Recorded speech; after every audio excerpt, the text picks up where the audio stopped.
Hey curious, welcome back to my another mini blog.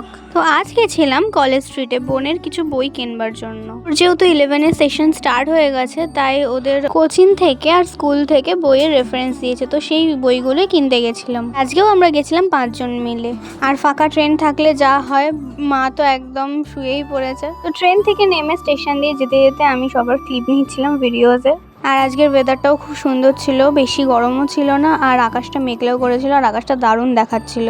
আর এই যে আমরা চলে এসেছি কলেজ স্ট্রিট, আর এখানে বোন বই দেখছে, যে সিলেকশন করছে যে কোনটা ভালো। আর এর আগে যতবারই কলেজ স্ট্রিট এসেছি প্রচুর ভিড় থাকতো, বাট আজকে জানি না এত ফাঁকা ছিল, খুব ভালো লাগছিল একদিক থেকে। আবার চলে এসেছি কলেজ স্কোয়ারে। আর বইয়ের কারণে ব্যাগগুলোও খুব ভারী হয়ে গেছিলো, সেই কারণে সেপারেট করছিল এখানে দাঁড়িয়ে। আর আমি এখানে ভিডিও ক্লিপ নিচ্ছিলাম। তো বই কিনবার পর দিদার বাড়িও গেছিলাম, বাট তার কোনো ভিডিও ক্লিপস নিইনি। আর এটা হলো আমাদের এখানে এসে কি সুন্দর আকাশটা দেখতে পাচ্ছ। So that's for today. আবার দেখাবেন নতুন একটা মিনি ব্লগে, ততক্ষণের জন্য বাই।